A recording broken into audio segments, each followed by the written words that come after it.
থালাটা নামিয়ে নেব। দেখুন ছাড়িয়ে যাচ্ছে, শুধু আমি একটু গরম বলে হাত দিতে পারছি না। দেখুন সুজির মোমো কতটা সফট। নমস্কার বন্ধুরা, সুপ্রিয়া কিচেনে আবারও আপনাদের সবাইকে স্বাগত জানাই আরো একটা রেসিপিতে। আমরা তো সবসময় ময়দার মোমোই খাই, ভালো লাগে খেতে, কিন্তু আজকে আমি দেখুন এক প্যাকেট সুজি নিয়েছি। আজকে সুজির মোমো বানাবো, দেখি কেমন লাগে খেতে। তো প্লিজ বন্ধুরা আপনারা পুরো ভিডিওটা প্রথম থেকে শেষ পর্যন্ত দেখবেন, ভিডিওটা না কেটে। আশা করছি আপনাদের ভালো লাগবে, আর বানিয়ে আমি খেয়ে দেখবো আমার কেমন লাগবে। প্রথমে সুজির ডোটা বানিয়ে নেবো। সুজিটা আমি একটু গুঁড়ো করে নেবো, তবে আপনারা চাইলে শিলে গুঁড়ো করে নিতে পারেন, আর নইলে ওইভাবেও বানাতে পারেন। একটু গুঁড়ো করে নিলে কি হয়, সুজির ডোটা বেশ টাইট হবে, একদম ময়দার মতো হয়ে যাবে, সেই জন্য একটু গুঁড়ো করে নেবো। এখানে আমি মিক্সার নিয়েছি, মিক্সারে গুঁড়ো করে নেবো। এক প্যাকেট সুজি পুরোটা নেই, হাফ প্যাকেট আছে, হাফ প্যাকেট সুজি তুলে নেবো। এবার এটাকে আমি গুঁড়ো করে নিই। সুজিটা গুঁড়ো করে নিয়েছি, দেখুন ঠিক যেরকম আতপ চালের গুঁড়ো করলে বেশ একটু খচ্চি খচ্চি থাকে, ঠিক সেরকম এই দেখুন খচ্চি খচ্চি আছে, একদম কিন্তু ময়দার মতো মিহি হয়ে যায়নি। এবার পাত্রে ঢেলে নেবো।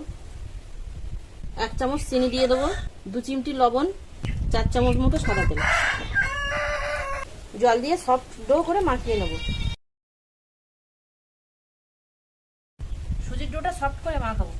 এখন যদি নরম করে মাখাই তাহলে পরে ঠিক থাকবে, আবার এখন যদি শক্ত করে মাখাই তাহলে পরে কিন্তু সুজিটা জলটা নেই একদম শক্ত হয়ে যাবে। আপনাদের তো বলাই হয়নি, আমি কিন্তু সুজির ভেজ মোমো বানাবো। দেখুন ডোটা ঠিক এরকমই আমি সফট করে মাখিয়ে নিয়েছি। গুঁড়ো করে নিলে জলটা কিন্তু বেশিরভাগই টেনে নেয়, পরে আর জলটা অত লাগে না, আর একেবারে গোটা গোটা থাকলে তখন আবার জলটা বেশি লাগে। এবার এটাকে চাপা দিয়ে রেখে দেবো। ভেজ মোমো বানাবো সেই জন্য কিছু সবজি আমি নিয়েছি। এখানে নিয়েছি বাঁধাকপি আর গাজর, এটা আমি গ্রেট করে নেবো। তবে আপনারা চাইলে কিন্তু কুচি করেও মোমোটা বানাতে পারেন, তবে কুচি করার থেকে গ্রেট করে মোমো বানিয়ে খেয়ে দেখবেন, দারুণ লাগে খেতে। বাঁধাকপিটা আলাদা পাত্রে গ্রেট করে নেবো। বাঁধাকপি আর গাজর আগের থেকেই ধোয়া ছিল। বাঁধাকপি তো খুব সহজেই কিন্তু মলতে চায় না, আর এখন তো অসময়ের বাঁধাকপি। একটু গ্রেট করে নিলে দেখুন এখানে একদম চিকেন কিমার মতো হয়ে গেছে। পুরো বাঁধাকপিটাই আমি দেখুন গ্রেট করে নিয়েছি। এবার এর মধ্যে 2 চিমটি লবণ মিশিয়ে দিয়ে মাখিয়ে রেখে দেবো। দেখুন লবণ দেওয়ার সঙ্গে সঙ্গে বাঁধাকপি থেকে জল বেরিয়ে যাচ্ছে। এবার এই সাইডে গাজরটা গ্রেট করে নেবো, এই পাত্রের মধ্যে রেখে গ্রেট করে নেবো। পুরো গাজরটাই আমি এরকম গ্রেট করে নিয়েছি। উনুন ধরিয়ে কড়া বসিয়ে দিয়ে প্রথমে আগে মোমোর সসটা বানিয়ে নেবো। মোমোর সসটা এমনভাবে বানাবো আপনারা তো মোমোর সাথে খেতেও পারবেন, আর সেই সঙ্গে ফ্রিজে রেখে দিয়ে 2-4 দিন, যদি বাড়িতে কিছু খাওয়ার না থাকে সকালের টাইমে, তাহলে কিন্তু সকাল দুপুর যখনই বলুন, যদি কিছু না থাকে তো আপনারা ফ্রিজের থেকে বের করে একটু একটু করে গরম ভাতের সঙ্গে খেতে পারেন, দারুণ লাগবে খেতে। গরম কড়ায় সাদা তেল দিয়ে দেবো শুকনো লঙ্কা, আদা, রসুন, গোলমরিচ, আর দিয়ে দেবো এখানে এরকম গোল গোল করে রেখেছি টমেটো কেটে, এগুলো দিয়ে দেবো। প্রথম অবস্থাতে কিন্তু একদম ঘুঁটে ফেলবো না, আগে টমেটোটা হালকা করে ভেজে নেবো লাল করে, এটা একটু পোড়া পোড়া হবে। সব টমেটোটাই দেখুন ঠিক এরকম পোড়া পোড়া হয়ে গেছে। এবার ভেজে নেবো।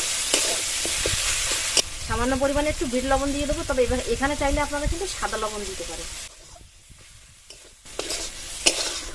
মোমোর চাটনি রেডি হয়ে গেছে, তুলে নেবো পাত্রে। কড়াটা আবার বসিয়ে দিয়ে এবার মোমোর জন্য সবজিগুলো ভেজে নেবো। দিয়ে দেবো সাদা তেল। চাটনিটা ঠান্ডা হোক, একটু গরম আছে, তারপরে শিলে বেটে আনবো। 2 ছোট সাইজের পেঁয়াজ কুচি দিয়ে দেবো। তেলটা গরম হয়ে গেছে, একটু নেড়ে চেড়ে আদা কুচি, লঙ্কা কুচি আর রসুন কুচি দিয়ে দেবো। মিডিয়াম আছে মশলাগুলো 2 মিনিট ভেজে নিয়েছি। এবার এর মধ্যে গ্রেট করে রাখা গাজর দিয়ে দেবো। আর এই বাঁধাকপিটা কিন্তু আমি লবণ দিয়ে রেখেছিলাম, এই বাঁধাকপি থেকে চাপ দিয়ে এরকম জলটা বের করে নিয়ে দিয়ে দেবো। তবে আপনারা চাইলে কিন্তু আলাদা করে পরেও নেটে ছেঁকে বা পরিষ্কার কাপড়ে জলটা ছেঁকে এর মধ্যে দিতে পারেন, আর নইলে সেদ্ধও করে নিতে পারেন হালকা করে, 1-2 মিনিট একটু সেদ্ধ করেও নিতে পারেন।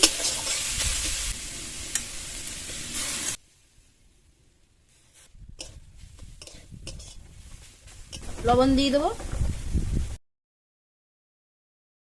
1 চামচ সয়া সস, 1/2 চামচ ভিনিগার, গোলমরিচ গুঁড়ো দেবো 1 চামচ, সবজিটা কিন্তু রান্না হয়ে গেছে, এবার নামিয়ে নেবো। কড়ার মধ্যে জল দিয়ে গরম করতে বসিয়ে দেবো মোমোটা স্টিম করার জন্য। সুজিটা দেখুন এ সাইডে কতটা সফট হয়েছে, আর একবার একটু মাখিয়ে নেব। এবার এর থেকে আমি ছোট ছোট লেচি কেটে নেব।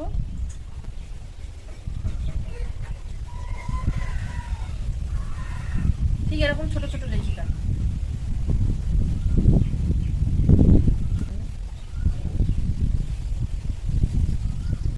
অল্প একটু ময়দা ছড়িয়ে দিয়ে লেচিগুলো বেলে নেব।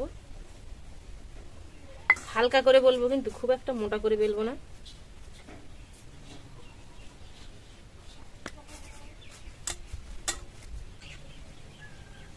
এবার এর উপরে অল্প করে সবজির পুর দিয়ে মোমোর শেপ দিয়ে নেব।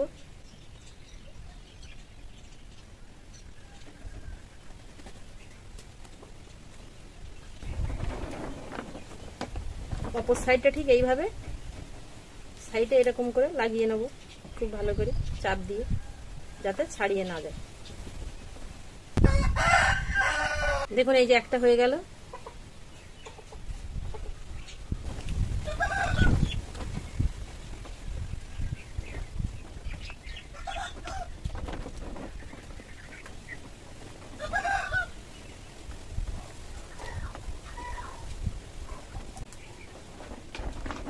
এই যে আর একটা বানিয়ে নিয়েছি।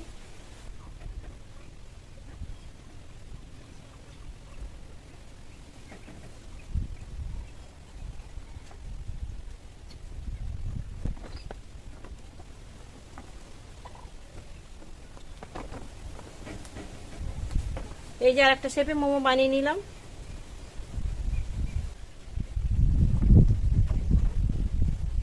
সবগুলো মোমো বানিয়ে নিয়েছি, এবার গরম জলে স্টিম করে নেব।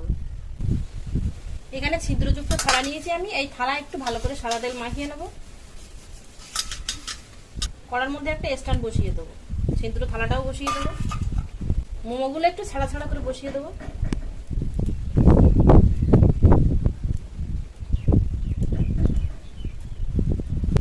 চাপা দিয়ে দেবো। মোমো স্টিম করতে বেশিক্ষণ সময় লাগবে না, এটা সুজির মোমো 7-8 মিনিট থেকে 10 মিনিট ভাপিয়ে নিলেই হয়ে যাবে। 8 থেকে 10 মিনিট হয়ে গেছে, এবার চাপাটা খুলে নেব।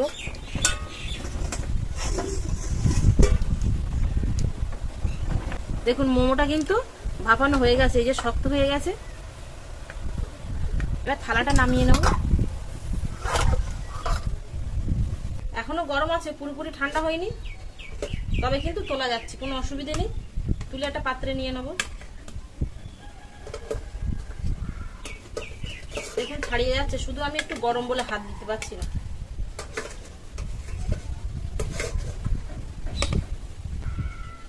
উপর দিয়ে একটু তেল ছিটিয়ে দেবো। তেল ছিটিয়ে দিয়ে বাকি যে মোমোগুলো আছে সেগুলো দিয়ে দেবো।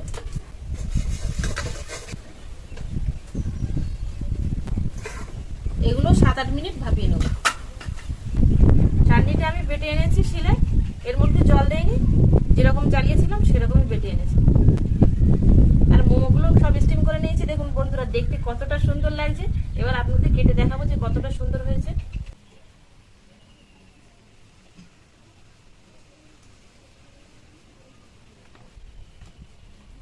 কোনটা যে কেটে দেখাবো বুঝতেই পারছি না, সবগুলো তো একসমানই লাগবে। দেখুন সুজির মোমো কতটা সফট। সুজির মোমো তো টানতে হবে না আপনার, ময়দার মোমোর মতো দেখুন সঙ্গে সঙ্গে এরকম ছাড়িয়ে যাবে। সুজি না দেখুন। আর হাতে বানানো টমেটোর চাটনি,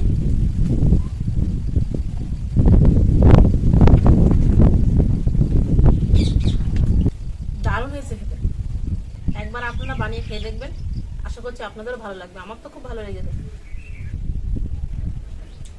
তো বন্ধুরা আমার এই সুজির ভেজ মোমোটা কেমন হলো অবশ্যই কিন্তু আপনারা কমেন্টে জানাবেন। আর যদি ভালো লাগে তাহলে প্লিজ প্লিজ বন্ধুরা লাইক করবেন, আর আপনাদের বন্ধুদের কাছে প্রচুর প্রচুর শেয়ার করবেন। আর একটা কথা বলি, অনেকে দেখছি সাবস্ক্রাইব করছেন আবার তুলে নিচ্ছেন, কারা যে করছেন সত্যি আমি বুঝতে পারছি না। আপনাদের কি ভালো লাগছে না? আমি তো অনেকে সাবস্ক্রাইব করি, যখন সময় পাই ভিডিও দেখি, তো আমি তো কারোর তুলি নেই। তো বন্ধুরা এটা আপনারা অবশ্যই একটু খেয়াল করবেন। আর এতক্ষণ আমার সঙ্গে থাকার জন্য আপনাদের অনেক অনেক ধন্যবাদ। আবারও দেখা হচ্ছে আপনাদের সাথে পরের নতুন কোনো রেসিপিতে। ততক্ষণ আপনারা সবাই ভালো থাকবেন আর সুস্থ থাকবেন।